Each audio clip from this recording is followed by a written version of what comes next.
Hello friends, कैसे आप लोग? होप सो आप लोग अच्छा होंगे। मैं भी यहाँ पे अच्छा। फ्रेंड्स, आज मैं डिपेंडेंट ब्रांच का इलिस्ट्रेशन नंबर 1 कराने जा रहा हूँ। मैं यहाँ पे सिर्फ इलिस्ट्रेशन नंबर 1 कराने नहीं जा रहा हूँ, मैं यहाँ पे डिपेंडेंट ब्रांच का डेटर मेथड है ना, stock and debtor method, final account method, ये तीनों कॉन्सेप्ट भी क्लियर करने जा रहा हूँ। ये क्वेश्चन आपको तीनों तरीके से बना कर दिखाऊंगा और देखना एट द एंड जो आपको बैलेंस आंसर आएगा है ना, बैलेंसिंग फिगर का जो आंसर आएगा, नेट प्रॉफिट या नेट लॉस, वो तीनों केस में सिमिलर आएगा। इसलिए प्लीज मैं यहाँ पे कॉन्सेप्ट भी करा रहा हूँ और ये क्वेश्चंस भी करा रहा हूँ, ठीक है? तो प्लीज ध्यान देना। अगर आपने प्रीवियस क्लास जो कॉन्सेप्ट का क्लासेज अगर आपने नहीं किया है तो सबसे पहले तो ये रिक्वेस्ट कर रहा हूँ कि मेरा दोनों जो क्लासेज है ना, कॉन्सेप्ट का क्लासेज है, डेटर मेथड पे एक क्लास और स्टॉक एंड डेटर मेथड पे दूसरा क्लास, उसको आप पहले जाकर करें और उसके बाद यहाँ पे आप करेंगे, ठीक है? कह रहा है क्या, Buckingham brothers Bombay, head office कहाँ पे है? बॉम्बे में है। तो ब्रांच कहाँ है? नागपुर में। कह रहा है दे सेंड, मतलब हेड ऑफिस जो सेंड कर रहा है गुड्स, कॉस्ट पे शो कर रहा है। किस पे सेंड कर रहा है? कॉस्ट पे। मतलब हेड ऑफिस ब्रांच को जो गुड्स सेंड करता है वो कॉस्ट पे सेंड करता है, ना कि इनवाइस प्राइस पे, ठीक है? मतलब प्रॉफिट मार्जिन ऐड नहीं करता है। However directly purchase are made by the branch, मतलब ब्रांच के द्वारा कोई डायरेक्टली परचेज किया जा रहा है, उसका पेमेंट कौन कर रहा है? Which payment are made by the head office. Please most important point है, अगर यही ब्रांच अगर परचेज कर रहा है, देखो डायरेक्टली परचेज कौन कर रहा है? ब्रांच। अगर लेकिन इसका पेमेंट अगर खुद ब्रांच करता तो इसका ट्रीटमेंट कुछ और होता है। देखो यहाँ पे लिखा हुआ है डायरेक्ट परचेज कितना है? 45,000। तो अगर इसका पेमेंट ब्रांच करता है इसका ट्रीटमेंट कुछ और होता है, लेकिन यहाँ पे पेमेंट कौन कर रहा है? हेड ऑफिस कर रहा है, तो इसका ट्रीटमेंट कुछ और करेगा। मैं बताऊंगा क्या ट्रीटमेंट करना है, ठीक? All the daily collections are transfer from branch to head office, मतलब ब्रांचेस क्या करेगा, जो डेली कलेक्ट हो रहा है ब्रांचेस को, वो डायरेक्टली किसको रिमिट करेगा? हेड ऑफिस को रिमिट करेगा डेली बेसिस पे। करा from the following prepare Nagpur branch in the book of the head office by the direct method. आपको यहाँ पे डायरेक्ट मेथड से बनाना है, लेकिन मैं आपको तीनों मेथड से बनाऊंगा, है ना, और आपको समझाऊंगा कैसे कैसे कैलकुलेट करना होता है, कैसे कैसे डेटा को पुट करना होता है, ठीक है? सबसे पहले दिया हुआ ओपनिंग बैलेंस, है ना, ओपनिंग बैलेंस मतलब एसेट्स का बैलेंस दिया हुआ है, जिसमें कैश दिया हुआ, इम्प्रेस्ड कैश, इम्प्रेस्ड का मतलब होता है पेटी कैश, डेटर का बैलेंस दिया हुआ है, स्टॉक का बैलेंस दिया जो हेड ऑफिस से आ रहा है और दूसरा डायरेक्टली परचेज कर रहा है, ये दोनों स्टॉक का बैलेंस है। कैश सेल्स है, क्रेडिट सेल्स है, डायरेक्ट परचेज बाई ब्रांच के द्वारा, बट पेमेंट कौन किया था? हेड ऑफिस ने पेमेंट किया था। रिटर्न कर रहा है, कौन रिटर्न कर रहा है? ब्रांच का कस्टमर रिटर्न कर रहा है। गुड्स सेंड कर रहे हैं हम ब्रांच हेड ऑफिस को, सॉरी हेड ऑफिस किसको सेंड कर रहा है? हेड ऑफिस ब्रांच को गुड्स सेंड कर रहा है। फिर कर रहा है transfer from the head office for पेटी कैश एक्सपेंस, पेटी कैश एक्सपेंसेस के हेड ऑफिस क्या कर रहा है? ब्रांच को पैसा ट्रांसफर कर रहा है। फिर बैड डेट्स हो गया, है ना, डिस्काउंट दिया जा रहा है ब्रांच के डेटर को। Remittance to head office, branch क्या कर रहा है? हेड ऑफिस को रिमिटेंस कर रहा है। ब्रांच क्या कर रहा है? हेड ऑफिस को रिमिटेंस कर रहा है, कितना? 1,65,000 और 5,000 जो अभी इन ट्रांजिट में है। Remittance to head office not receive by head office, मतलब ये क्या है? Cash in transit. Hope so clear है। फिर कर रहा है, मतलब ब्रांच ने टोटल कितना रिमिट किया? अगर टोटल बात करें तो 1,70,000 रिमिट किया है, जिसमें 1,65,000 तो रिसीव हो चुका है और 5,000 अभी कैश इन ट्रांजिट है। Branch expenses directly paid by the head office, head office को द्वारा ब्रांच एक्सपेंसेस पेड किया गया। क्लोजिंग बैलेंस दिया है, किसी का? स्टॉक का दिया हुआ है, क्लोजिंग बैलेंस स्टॉक का दिया हुआ, और ट्रांसफर फ्रॉम हेड ऑफिस, ये दोनों मेरा क्लोजिंग स्टॉक है। डेटर का बैलेंसिंग फिगर मिसिंग है, इसको निकालना है। और इम्प्रेस्ड कैश मतलब पेटी कैश का बैलेंसिंग फिगर मिसिंग है, इसको निकालना है। और पेटी कैश एक्सपेंसेस, पेटी कैश एक्सपेंसेस कितना? 4,000। ये एक्सपेंसेस को भी हम लोग बुक करेंगे। होप से क्वेश्चन आपको क्लियर होगा, ठीक है ना? अब हम लोग इसको बनाते हैं डेटर मेथड से। तो सबसे पहले मैंने आपको बताया था डेटर मेथड में, प्लीज ध्यान से, पहला स्टेप क्या था? सबसे पहले हम लोग ओपनिंग एसेट्स को लिख, ओपनिंग एसेट्स क्या है?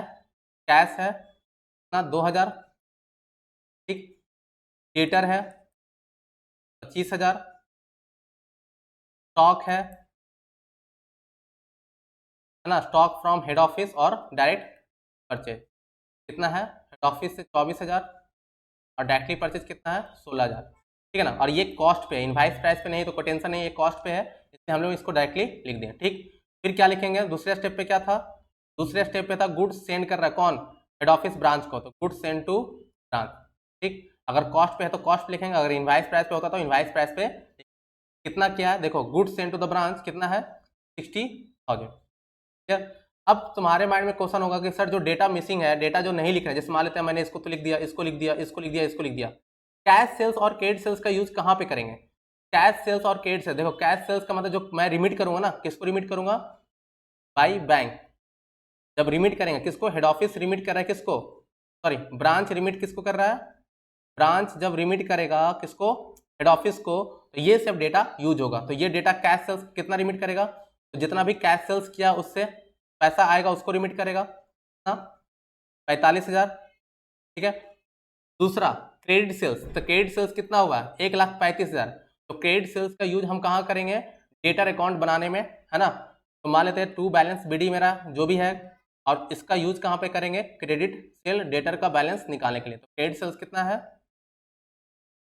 क्रेडिट सेल, क्रेडिट सेल जाकर देखो कितना है तुम्हारा, क्रेडिट सेल्स है तुम्हारा 1,30,000, 1,00,000। होप सो क्लियर है। ब्रांच का डेटर का बैलेंस कितना था, 25,000 रुपये, ब्रांच का डेटर का बैलेंस था, बैलेंसिंग फिगर 30,000, ठीक है। मैं सारा डेटा पुट करते जा रहा हूँ।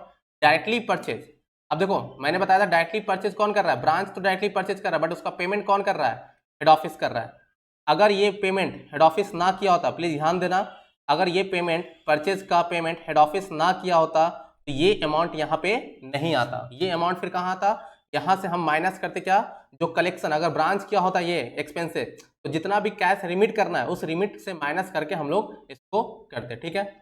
यहाँ पे हम लोग लिखेंगे परचेज, डायरेक्टली परचेज कितना 45,000, क्योंकि ब्रांच का एक्सपेंसेस पेड कौन कर रहा है, हेड ऑफिस ये कर रहा है। इसका मैंने जनरल एंट्री आपको कॉन्सेप्ट में बता रखा था कि कैसे इसका एंट्री करना है, तो ये भी हो गया। रिटर्न फ्रॉम कस्टमर, है ना, रिटर्न फ्रॉम कस्टमर, ये कौन कस्टमर रिटर्न कर रहा है, तो ब्रांच का कस्टमर रिटर्न कर रहा है। देखो अगर यहाँ पे बोल रहा हूँ goods send to the branch, अगर यहाँ पे ब्रांच रिटर्न करता तो हम यहाँ पे लिखते हैं, लेकिन यहाँ पे रिटर्न कौन कर रहा है, कस्टमर रिटर्न कर रहा है, तो हम लोग डेटर में लिखेंगे by sales return by branch, कितना रिटर्न कर रहा है, ब्रांच कस्टमर रिटर्न कर रहा है 3,000 का। होप सो क्लियर है, ठीक। फिर goods send to the branch मैंने लिख दिया 60,000 का, है ना। फिर करा transfer from head office for petty expenses, है ना, पेटी एक्सपेंसेस के लिए कितना ट्रांसफर किया 4,000। तो पेटी एक्सपेंसेस से पैसा मिल रहा है टू, है ना, पेटी एक्सपेंसेस से कैश रिसीव हुआ ना कितना 4,000, ठीक है। तो यहाँ पे पेटी एक्सपेंसेस से रिसीव हुआ है, हेड ऑफिस से रिसीव हुआ है, यहाँ पे लिख सकते हैं हेड ऑफिस ने क्या किया, रिमिट किया है, हेड ऑफिस ने क्या किया है, हेड ऑफिस ने रिमिट किया है किसको, ब्रांच को रिमिट किया है 4,000, किस लिए किया था, पेटी एक्सपेंस को खर्च करने के लिए। होप सो आपको क्लियर है। नेक्स्ट क्या है, बैड डेट्स, तो बैड डेट्स हम लोग डेटर में लिखेंगे बाई बैड डेट्स, है ना, बाई बैड डेट्स, कितना बैड डेट्स है मेरा, बैड डेट्स का रुपया है 1,000, ठीक है, 1 डेट्स रुपये कितना है 1,000। होप सो क्लियर है। नेक्स्ट 2,000 का डिस्काउंट है, तो डिस्काउंट भी लिखेंगे डेटर में, तो by discount 1,000। Hope so clear है। नेक्स्ट फिर क्या है, remittance to head office, remittance to head office, तो हेड ऑफिस को रिमिटेंस कितना किया टोटल, तो 1,70,000 का रिमिटेंस किया, ठीक, 1,70,000 का रिमिटेंस किया, जिसमें 45,000 तो ये किया होगा, और कलेक्शन फ्रॉम डेटर, कितना कलेक्शन किया होगा डेटर से, तो कलेक्शन फ्रॉम डेटर आएगा कितना 1,70,000 माइनस 45, तो कलेक्शन फ्रॉम डेटर से कितना आया होगा 1,25,000, मतलब कैश सेल से इतना आया होगा, और 1,25,000 किससे आया होगा, कलेक्शन फ्रॉम डेटर। तो ये मेरा एक बैलेंसिंग फिगर निकल गया, कलेक्शन फ्रॉम डेटर कितना आया 1,30,000। होप सो क्लियर, मैं फिर से समझा दे रहा हूँ। डेट से मान लेते हैं हेड ऑफिस को कितना सेंड किया जा रहा है, ब्रांच सेंड कर रहा है हेड ऑफिस को कितना टोटल 1,70,000, 1,70,000 में 45,000 लाया कैश सेल से लाया था, 45,000 लाया था कैश, और बाकी कहाँ से लाया होगा, तो बाकी कलेक्शन फ्रॉम डेटर से क्या होगा, तभी तो उसको भेज रहा है ना, कलेक्शन फ्रॉम डेटर, तो कितना क्या होगा कलेक्शन फ्रॉम डेटर 1,25,000। आप यहाँ पे लिख सकते हैं collection from debtor by bank 1,00,000। ये बैलेंसिंग फिगर निकालना तो प्लीज फोकस करना, यहाँ से मैंने कैसे निकाला है, तो यहाँ पे डेटा जो निकाला हूँ मैं इसके बेसिस पे निकाला हूँ कि 1,70,000 ब्रांच हेड ऑफिस को भेज रहा है, उसमें 45,000 कैश सेल से लाया था, और 1,25,000 कलेक्शन फ्रॉम डेटर क्या होगा, ये मेरा क्या था balancing figure. Hope so clear है, ठीक है। अब ये 1,70,000 में, है ना, 1,70,000 में क्या है, कैश इन ट्रांजिट भी इंक्लूड है, और उसने जो रिसीव किया है वो भी इंक्लूडेड है। बस आपको ये लिखना है, क्योंकि आप बना क्या रहे हैं हेड ऑफिस बुक में ब्रांच अकाउंट, तो ब्रांच ने कितना सेंड किया है वो आपको लिखना है। फिर कह रहा branch expenses directly paid by head office, है ना, branch expenses directly paid by head office, inner column लिख देते हैं 45,000, और भी एक्सपेंसेस किया जा रहा है, branch expense 30,000। Hope so clear है। फिर क्लोजिंग बैलेंस दिया हुआ है किसका, स्टॉक का, आप यहाँ पे लिखेंगे बाई क्लोजिंग का दिया हुआ है, स्टॉक का दिया हुआ है जो हमने हेड ऑफिस से लिया था और डायरेक्टली परचेज किया। डायरेक्टली क्या क्या था, कितना है 10,000 और 15, ठीक। डेटर का मिसिंग है, डेटर का हम निकालेंगे और पेटी कैश का भी क्लियर है। तो होप सो आपको समझ में आ रहा है कि ये सब दो डेटा हमको क्या करना है, फीड करना है। चलो अब हम लोग क्या करते हैं इसको कंप्लीट। लास्ट पॉइंट देखो, यहाँ पे क्या लिखा हुआ, पेटी कैश एक्सपेंस, ठीक। और पेटी कैश एक्सपेंस हेड ऑफिस ने भेजा था ब्रांच को ये एक्सपेंसेस करने के लिए, तो 4,000 भेजा था और 4,000 खर्च किया, तो ये क्या है, पेटी एक्सपेंस है ना। पेटी एक्सपेंस है, ब्रांच ने क्या किया 4,000 और इसका खर्च कौन बियर किया था, इसका खर्च बियर किया था हेड ऑफिस ने। तो टोटल एक्सपेंसेस कितना बियर किया हेड ऑफिस ने, 45,000 प्लस 30,000 प्लस 4,000, ये कितना हो गया 29,000, ठीक है। अब नीचे वाला डेटा फुल करते हैं। ब्रांच डेटर देखो कितना आ रहा है, बैलेंसिंग फिगर 25,000 प्लस 1,30,000 कितना आ रहा है, 1,55,000। 1,55,000 में माइनस करो 1,25,000 minus 1,000 minus 3,000 minus 2,000, balancing figure आया बाई बैलेंस जो आ रहा है वो कितना आ रहा है 20। होप सो क्लियर है। नेक्स्ट फील्ड करते हैं, ब्रांच इंप्रेस्ड कैश अकाउंट का बैलेंसिंग फिगर था, बाई बैलेंस बीडी कितना था, एक बार जाकर देख लो 2,000 है ना। देखो ब्रांच का इंप्रेस्ड कैश ओपनिंग 2,000 है। फिर ब्रांच एक्सपेंसेस किया, ब्रांच ने क्या किया, एक्सपेंसेस के लिए पेड किया था कितना 4,000, देख लो यहाँ पे लिखा हुआ है। ब्रांच ने एक्सपेंसेस पेड किया, पेटी कैश एक्सपेंसेस कितना 4,000 और बाई बैलेंस बीडी बच गया कितना, बाई बैलेंस बीडी जो बच गया कितना बच गया 1,000 और 6 कितना बच गया, इसका भी बैलेंसिंग निकाल लिया मैंने 2,000 और इसका भी बैलेंस निकाल लिया, ये कितना हो गया 24,000। एडलेस करके देखो कितना आ रहा है, अगर मैं क्रेडिट साइड ऐड करता हूँ 1,70,000, 1,70,000 plus 10 plus 15 plus 24 plus 2 equal to 2,00,000, ठीक है। 2,21,000 में अगर आप इसको माइनस करोगे 29 minus 3 minus 16 minus 24 minus 25 minus 2 equal to net profit debtor method के अकॉर्डिंग कितना आया, नेट प्रॉफिट मेरा डेटर मेथड के अकॉर्डिंग आया 15। तो क्लियर है, ठीक है। जो मैंने कॉन्सेप्ट बताया था उसी के बेसिस पे मैंने ये इसको बनाया है। प्लीज सबसे पहले आप कॉन्सेप्ट जाके देखिए, उसके बाद हम लोग यहाँ पे करेंगे, ठीक है। देख लो सारा डेटा मैंने लॉजिकल जो था लॉजिक के अकॉर्डिंग मैंने आपको बना कर दिया। चलो इसी क्वेश्चन को हम लोग बनाते हैं किसके मेथड से, स्टॉक एंड डेटर, ठीक है ना, स्टॉक एंड डेटर मेथड। क्योंकि यहाँ क्वेश्चन को हम लोग फर्स्ट को किससे करते हैं, स्टॉक एंड डेटर मेथड से। प्लीज फोकस करना ना। सबसे पहले क्या स्टॉक एंड डेटर मेथड में स्टॉक है, ठीक। तो मैंने आपको कॉन्सेप्ट बताया था कि स्टॉक कैसे कैसे बढ़ता है, अगर स्टॉक बढ़ता है तो उसको डेबिट करना और घटता है तो क्रेडिट करना, ठीक। तो स्टॉक कैसे कैसे बढ़ता है, तो मैंने बताया था तो कुछ बैलेंसिंग फिगर होगा, ओपनिंग बैलेंस होगा, ठीक। और कैसे बढ़ेगा, तो जब हेड ऑफिस गुड्स सेंड करेगा किसको, ब्रांच को, तो बढ़ेगा। और कैसे बढ़ेगा, डायरेक्टली अगर परचेज किया गया है ब्रांच के द्वारा तो बढ़ेगा। अगर गुड्स रिटर्न कर रहा है कौन, ब्रांच के कस्टमर का द्वारा, गुड्स रिटर्न किसके द्वारा किया जा रहा है, ब्रांच कस्टमर के द्वारा, तब बढ़ेगा। घटेगा कैसे, तो कैश सेल्स किया होगा तब घट जाएगा, क्रेडिट सेल्स किया होगा तब घट जाएगा, है ना। मैंने सब लॉजिक बता रखा है, तो प्लीज पहले कॉन्सेप्ट जाकर देखिए। और कैसे घटेगा, लो स्टॉक कैसे घटेगा, तो लॉस हो गया होगा, एबनॉर्मल लॉस हो गया होगा या तो नॉर्मल लॉस हो गया होगा, है ना। ये सब तरीका है घटने का, ठीक है ना। किससे किससे घटेगा और किससे किससे बढ़ेगा अभी हम क्वेश्चन में देख लेते हैं। उसी टाइप से ब्रांच एक्सपेंसेस क्या क्या वो हम लोग कंसीडर कर लेंगे। चलो क्वेश्चन पढ़ते जाते हैं और इसको पुट करते चलते हैं, ठीक है। देखो सबसे पहले बोल रहा है, क्वेश्चन तो पढ़ लिया है, अब यहाँ पे देखते हैं कि स्टॉक के बारे में, ठीक है ना। तीनों डेटा को पुट करते हैं, एक तो ब्रांच स्टॉक, मुझे branch stock and data method से जब निकालना है, तो अगर ये इनवाइस प्राइस पे होता तो मैं इसको इनवाइस प्राइस पे लेता, लेकिन अगर ये कॉस्ट प्राइस पे है तो क्या कॉस्ट प्राइस पे लेंगे। दूसरा मुझे बनाना था क्या, ब्रांच एडजस्टमेंट, बट यहाँ पे इनवाइस प्राइस पे नहीं है इसलिए मैं ब्रांच एडजस्टमेंट नहीं बना रहा हूँ। और तीसरा मुझे बनाना था क्या, ब्रांच एक्सपेंसेस, तो ब्रांच एक्सपेंसेस को बना रहा हूँ और ब्रांच प्रॉफिट एंड लॉस को बनाएंगे। चलो देखते हैं पढ़ते जाते हैं और डेटा को पुट करते जाते हैं। सबसे पहले इम्प्रेस्ड कैश, पेटी कैश हम यहाँ पे नहीं बना रहे, इसको यूज नहीं करेंगे।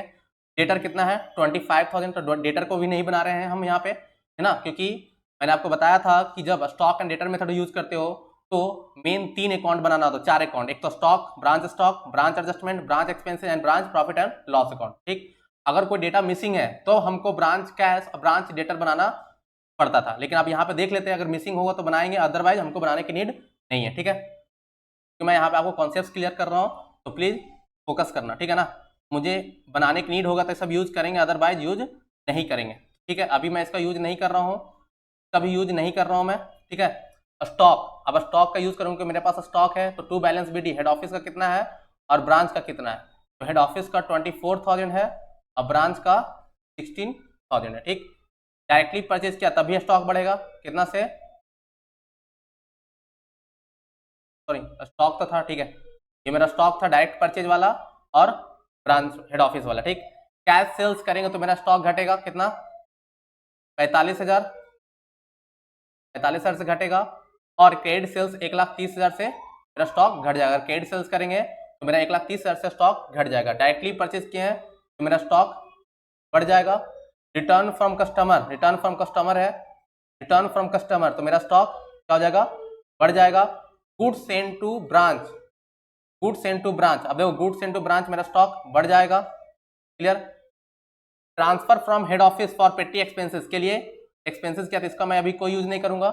बैड डेट्स अभी यूज नहीं कर रहा हूँ क्योंकि डेटर मुझे नहीं बनाना। डिस्काउंट का यूज नहीं कर रहा हूँ। रिमिटेंस कितना किया, तो रिमिटेंस क्या है, क्या कैश रिमिटेंस क्या है, इससे मुझे भी मतलब नहीं है क्योंकि कैश रिमिटेंस क्या है तो मैं कैश का अकाउंट्स नहीं बना रहा हूँ, इससे दोनों का भी मतलब नहीं। ब्रांच एक्सपेंसेज है ना, ब्रांच एक्सपेंसेज कितना है तो यहाँ पे आप लिख सकते हैं एक्सपेंसेज में टू एक्सपेंसेस कितना 30,000। ठीक है, ब्रांच एक्सपेंसेस के बाद क्या है, क्लोजिंग स्टॉक, स्टॉक को आप यहाँ पे लिख सकते हैं बाई स्टॉक। हेड ऑफिस से कितना है और डायरेक्ट परचेज कितना है, हेड ऑफिस से है 10,000 और डायरेक्टली परचेज कितना है 15। होप सो क्लियर है। अब नॉर्मल लॉस नहीं है और नॉर्मल लॉस नहीं है।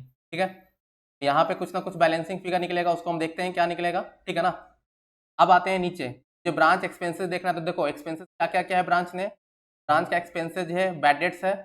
ठीक, फिर डिस्काउंट टू क्या है, कस्टमर को डिस्काउंट दिया गया, तो ये या तो देखो जनरली मैंने बताया था कि ब्रांच एक्सपेंसेज में वैसा एक्सपेंस लिखना जो कैश में हो, और जो नॉन कैश हो उसको डायरेक्टली आप प्रॉफिट और लॉस में लिख सकते हैं। ठीक, तो आपको जहां पे भी लिखना, अगर आपको यहाँ पे लिखना है तो आप यहाँ लिख सकते हैं बैड डेट्स। ठीक, टू डिस्काउंट अलाउड कितना, बैड डेट्स कितना था, बैड डेट्स 1,000 था और डिस्काउंट 2,000, बैड डेट्स 1,000 और डिस्काउंट 2,000। ठीक, पेटी एक्सपेंसेस किया है, पेटी कैश एक्सपेंसेस किया तो आप यहाँ पे लिख सकते हैं पेटी एक्सपेंसेस कितना 4,000। और तो नहीं लगता मुझे कोई खर्च किया है किसने, एक बार देख लेते हैं और भी कोई खर्च है क्या, नहीं, डायरेक्ट परचेज तो मैंने लिख दिया हूँ। ठीक है ना, और भी कोई खर्च नहीं है। चलो एक बार देख लेते हैं कितना आ रहा है, इसका बैलेंसिंग फिगर कितना आ रहा है 34,000। 34,000 कहाँ ट्रांसफर हो जाएगा, बाई ब्रांच P&L 34,000। साइड में आप लिख सकते हैं ब्रांच 30,000। ठीक है, 34,000। फिर आप इसको यहाँ पे इसका पहले बैलेंसिंग फिगर देख लो कितना आ रहा है, तो क्रेडिट साइड में अगर ऐड कर रहा हूँ तो 45,000 plus 1,30,000 plus 10,000 plus 15,000 equal to 2 lakh रुपया। कितना आ रहा है 2 लाख रुपया, माइनस करो 24,000, 16,000 माइनस 60,000 माइनस 45,000 माइनस 3,000, कितना आ रहा है 52,000।